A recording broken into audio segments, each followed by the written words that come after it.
live and streaming on crossroadstoday.com. Victoria ISD trustees vote to change how 2 board seats are elected, the 4-2 decision, and when it takes effect. Plus, higher adoption rates and stronger partnerships, now a leadership change, the animal services transition. Plus, a Crossroads sheriff says law enforcement needs to change its approach, his urgent message to lawmakers. Well, we didn't have a lot of shower activity here in Victoria County, but we did throughout many areas of Texas. This little frontal system will be falling apart and triggering more activity tonight and into tomorrow. We'll have that and your extended outlook coming up in a moment. Plus, a local health provider builds lasting bonds with patients, the wound care that goes beyond healing. You're watching 25 News Now at 5. Good afternoon and thanks for being with us. I'm Shawna Currie. The Victoria ISD Board of Trustees voted 4-2 this week to change how 2 seats will be elected in the future. District 1 trustee Kathy Bell and District 6 trustee Margaret Pruitt opposed the move. The resolution dissolves the current structure for Super Districts 6 and 7 when their terms end in May 2028. At that point, those seats will become unnumbered at-large positions, meaning elected by all eligible VISD voters instead of just voters in those 2 districts. The Victoria County Precinct 3 Recycling Center is getting an upgrade, and it's one that'll actually save taxpayers some cash. Commissioner Shannon Martin says the current Quail Creek site will be replaced with a brand new recycling compactor. It's paid for with Gulf of Mexico Energy Security Act grant funds. Right now, the county rents its compactor for about $3,000 a month. The new one costs just under $38,000, saving more than $30,000 a year. And while the new equipment is installed, the Quail Creek station is closed and temporarily relocated to 751 East Grouse Road. Victoria County Animal Services is getting ready for a leadership change. Director Mark Sloat has submitted his resignation. Commissioners are expected to accept it at their next meeting. Sloat has led the department through a rebrand, updated operations, stronger field services, and higher adoption and reunification rates. He also expanded community partnerships and improved outcomes for animals in the county's care. He says he is grateful for his time with the county and is ready for the next chapter in his career. Well, we kept waiting for the rain to come and the sun came out. Let's go to Chief Meteorologist Mac Perez for a first look at our forecast. And Mac, are we still expecting to see some rain over the weekend? Well, yeah, I'm kind of hoping. In fact, we only had 0.06 of an inch of rain at the airport, so it wasn't much, but this is future tracker for tomorrow morning, Saturday early in the morning, and it looks like that we'll have the instability to trigger additional showers that'll be sort of wandering around. This is not a severe event, and it's certainly not a huge cold front, so not to worry. It's basically isolated pop-up showers. However, there's another frontal system behind that will bring us more rain, and then the colder weather next week. We'll have all that coming up in just a moment. Back to you, Shawna. The Goliad County Sheriff took his concerns to Washington, testifying before the U.S. Senate Judiciary Committee. Roy Boyd told lawmakers there's an urgent need for stronger state and local enforcement of national immigration laws, and shared what he is seeing firsthand in Goliad County, including the growing influence of Mexican cartels inside the U.S. Sheriff Boyd says law enforcement needs to shift its mindset to effectively combat cartel-driven crime. His testimony was part of a broader effort to address the rising violence linked to cartel operations. In Austin County, Sheriff's deputy and his canine partner made a large drug bust on I-10 this week.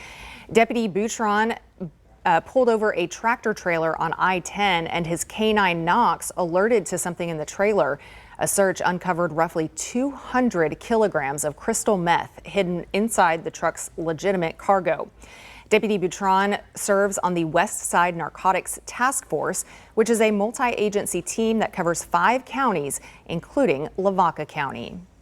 The U.S. Coast Guard is putting swastikas and nooses back on its list of hate symbols. A memo released Thursday reverses a recent policy that would have reclassified them as simply potentially divisive starting in December.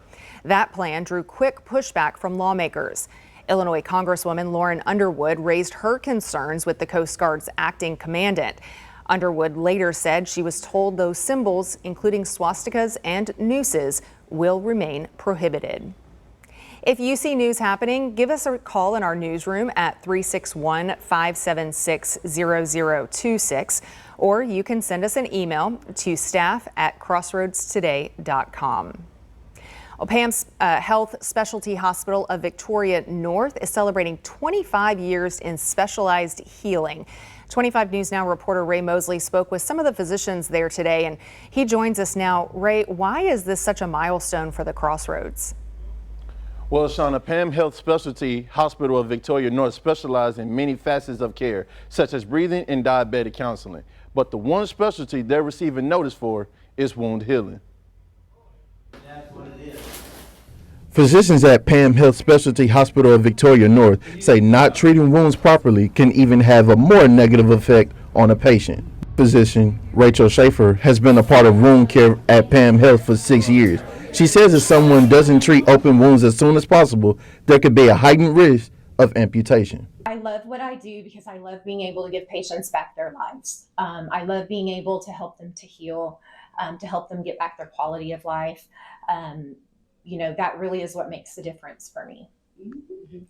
Physician Nakeda Jones says she loves working with private care providers to give patients the best treatment they need. There's a lot of trust, obviously, in this clinic and this place to be able to serve the community for 25 years. So we're just carrying that on as we continue to work here and provide that care. Patients come into Pam Health but end up leaving with lasting friendships along with healing. Pam Health Specialty Hospital of Victoria North wants to thank the community for their support and says they'll continue to treat patients with the same quality standards. Shawna. Thank you, Ray. Well, remember to subscribe to our YouTube channel, Crossroads Today. Hit the like button and click the notification bell. Stay with us straight ahead on 25 News Now at 5. From food to health insurance, Americans feel the squeeze. The poll numbers that show growing economic worry. Plus, if you're on Medicare, your monthly bill is going up. How much more you'll pay? We'll break it down. Relaxation meets laughter in the Crossroads' newest wellness trend, Goat Yoga. Watch as yoga lovers find peace and plenty of giggles, striking poses alongside some playful, mischievous goats. And it's relaxing. You're out in nature, you're playing with the animals. You can just really relax and kind of let the stress of everyday life go. Join Amaya Norman for Goat Yoga, a 25 News Now extra.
The state of Alabama is set to pull books about transgender procedures, gender ideology, and non-binary identities from children's and teens' library sections.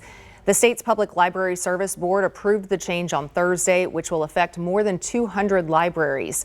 The books will either be removed or moved to the adult section.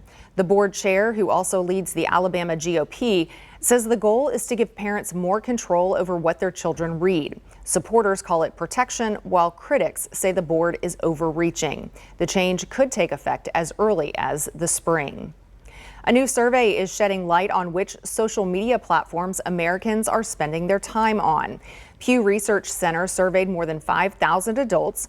84% of them said they use YouTube. Facebook came in second with 71% reporting they use the platform, and half said they use Instagram. The survey also showed adults under the age of 30 are more likely to use Instagram, Snapchat, TikTok, and Reddit. When it comes to gender, women are more likely to use Facebook, Instagram, and TikTok. Men, on the other hand, are more likely to use Reddit and X, formerly known as Twitter. President Trump and his administration are facing growing frustration after the recent government shutdown, benefit cuts, and a Democratic sweep at the polls, all highlighting something many Americans have felt for years. The cost of living is just too high.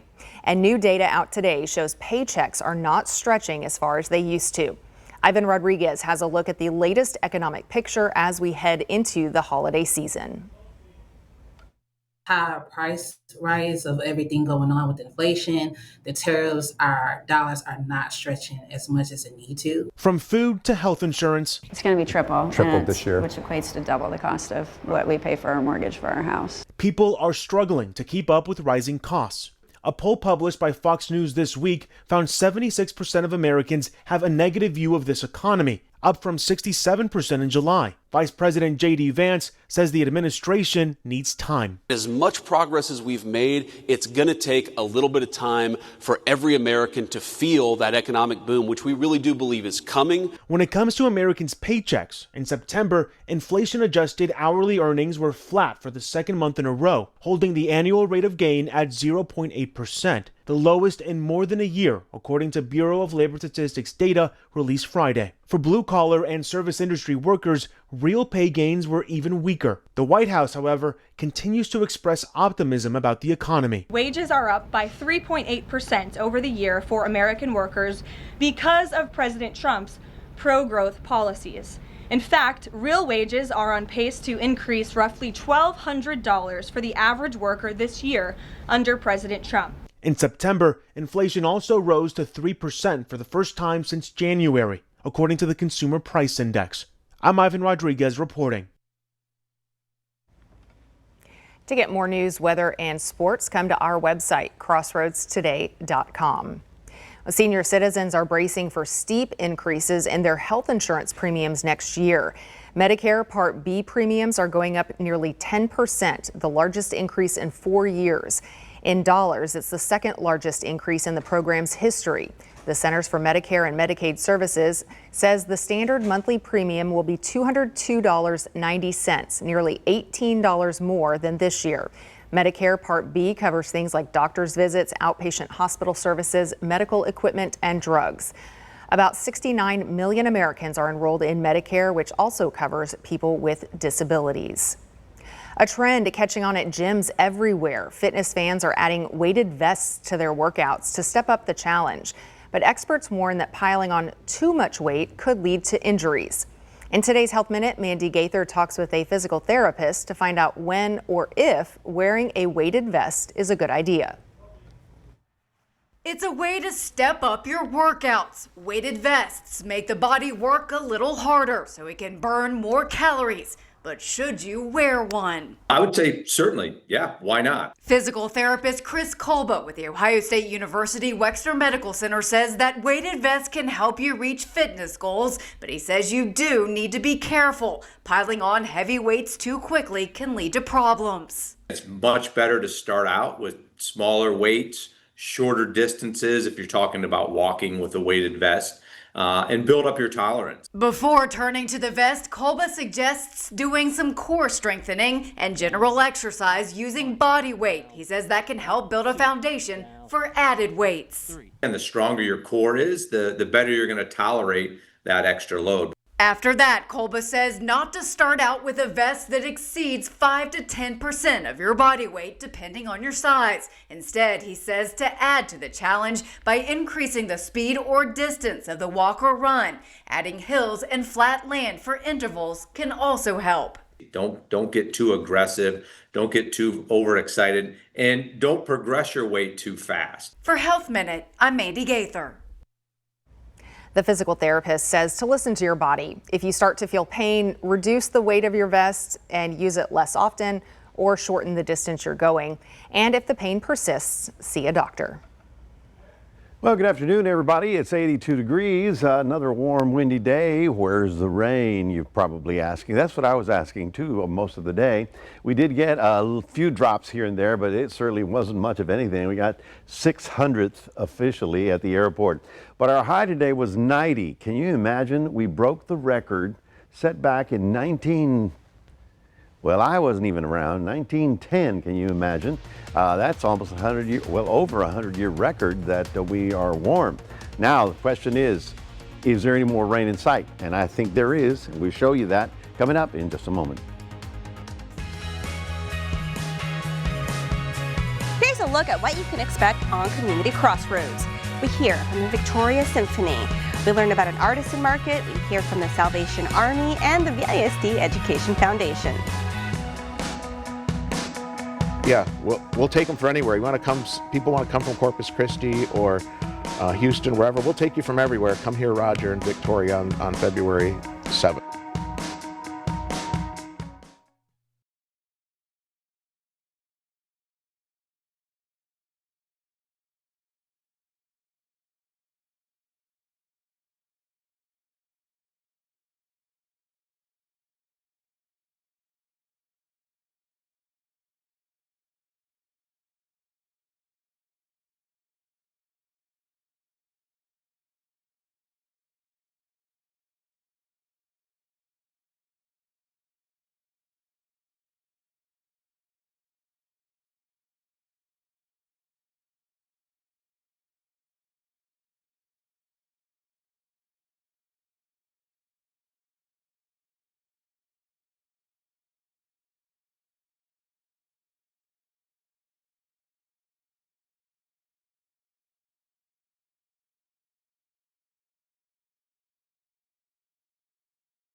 Well, good evening, everyone. Just got some video to show you. This was up in Menard, and you can see the amazing rain they had when the weather system from the west was coming in, and it finally ran into the Gulf air.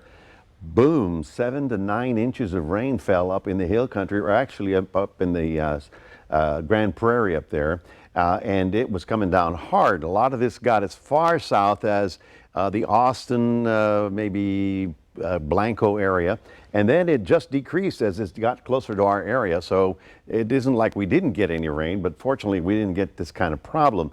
You know, we like the rain. The rain is good. We want to see it. We didn't want to see it all at one day.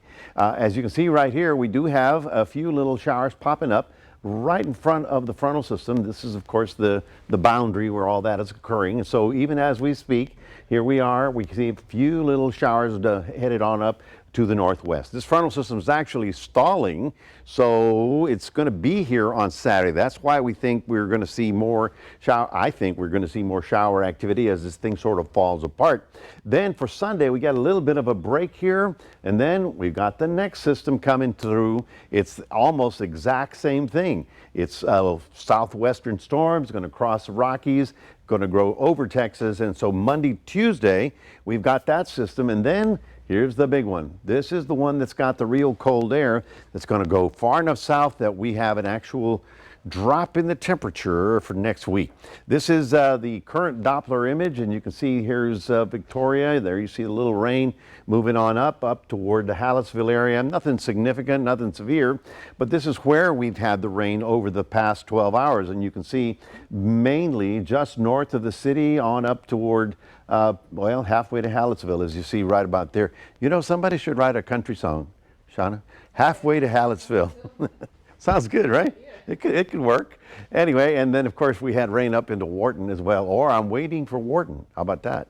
There's another country song right there. So here's Future Tracker, and as you can see, we go forward in time into Friday night. There's what we have right now. Then we move into Saturday, and you can see how the arrival or the leftovers of that frontal system should trigger more shower activity. Not a huge complete washout, severe weather, no thunder, lightning like that. And then as we get into late Saturday into Sunday, Sunday is fairly quiet. But then we get ready for the second system. Tonight we're getting down to 67, so no really cold air around here. And tomorrow we're still on the warm side, getting up into the 80s, but it looks like we won't be into the record books. And here's another view of the long term. This is 7 days out. So this is what happened last night. There you see how we get a little bit of a break.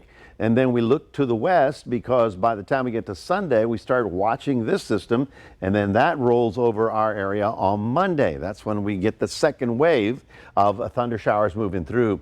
Then that clears up, and then the cold, dry air rolls in, so that all of a sudden by Thanksgiving, it's going to be chilly.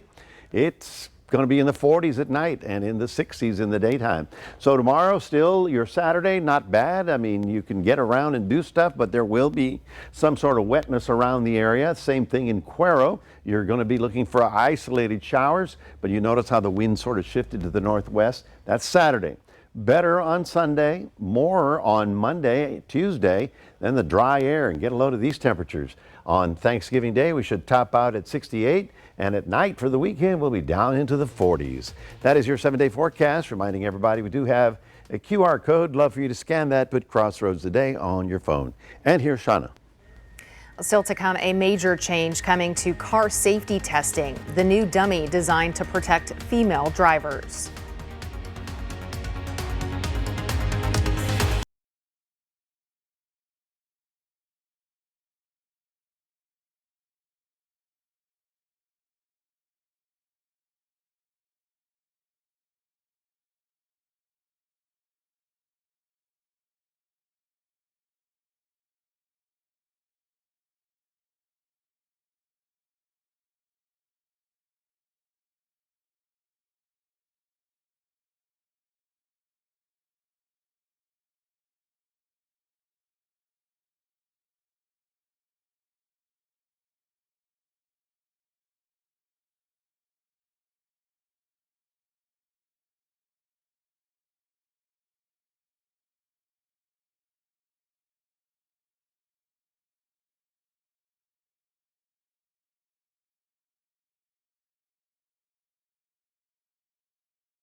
The markets gained ground to end the week with the Dow up nearly 500 points, the S&P 500 up 64 points, and the Nasdaq up almost 200 points. The price of oil is down $1 to $58 per barrel. A lot of investors watching the stock market today. Wall Street seeing a surge, then a big dip on Thursday. As Olivia Rubin reports, the economy very top of mind for many Americans, hoping to see lower prices at the grocery store.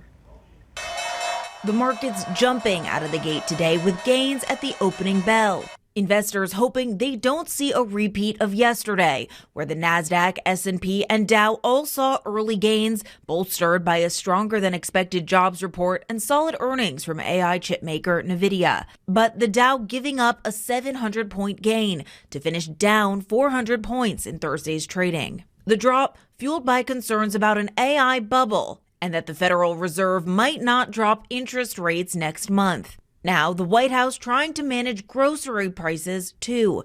President Trump dropping his 40% tariff on Brazil, impacting key imports like beef and coffee. Coffee prices surged 41% last year, and beef up 12% to a record high. Just last week, the White House also rolling back tariffs on more than 200 food items, mainly produce from 4 Central and South American countries. I think it's a step in the right direction, but the main, I guess, the Super Bowl of the trade war is still with China, so we need to keep an eye on that situation too.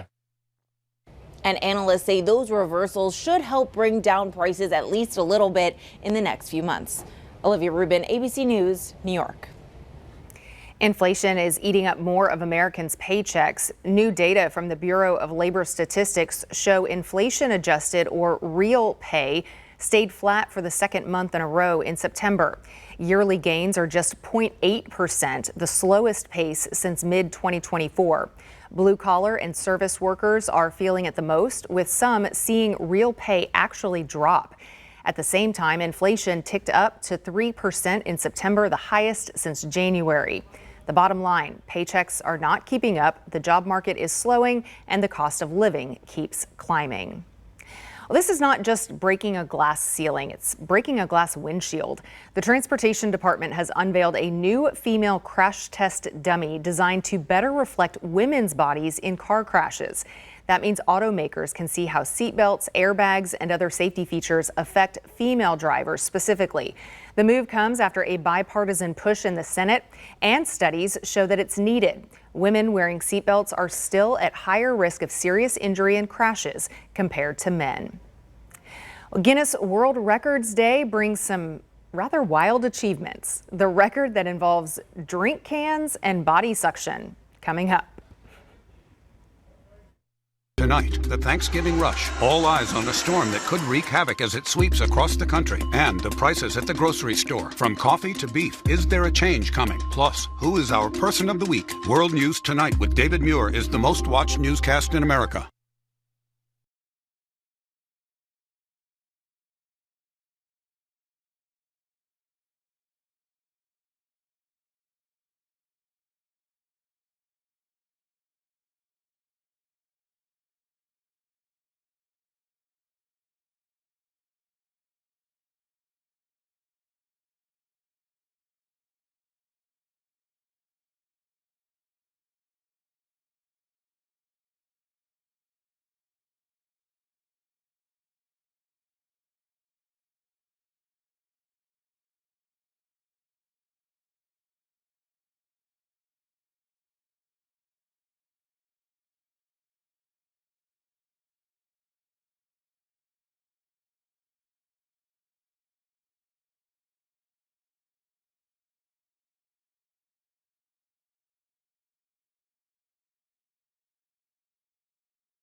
Well, it is Guinness World Records Day, and this year was full of jaw-dropping feats. In London, Josh Patterson raced up and down a roof in under 5 minutes. Jody Ounsley, aka Fury from Gladiators, hauled 360 kilos of sandbags, and ex-gymnast Lucy Colbeck pulled off 17 standing backward somersaults in 30 seconds. That makes me dizzy. Around the world, Jessica Martinez claimed the tallest female afro in New York. Lou Huron landed a 9.5-foot bicycle backflip in China, and in Tokyo, I don't even know how to say his name, he stuck 25 drink cans to his body using air suction. So from quirky to incredible, GWR Day shows there is a record for just about everyone. We'll stay on this video for a second. It'll show those cans here in a second where he's sticking them to his body, but I think it's right after. There's a flip. No, I guess here it is. Now he stuck the cans. He stuck the cans to different parts of his body. Air suction. Yes, okay. air suction. At first, I was getting worried about this guy, but I see. He's just. What would you be known for if you were to compete for a world record? I could hold a Coke can on my head. That was about it. Oh. It's a little talent. Well, folks, we still have a chance of a few isolated showers tomorrow, and that would be on Saturday. It clears up a little bit on Sunday, but then the next system comes in on Monday, hopefully with some more real rainfall around here. But then again, it's going to get colder just in time for Thanksgiving. All right, we want the rain, just no floods or anything. That's right. All right, well, thanks for joining us. We'll see you back here at 6.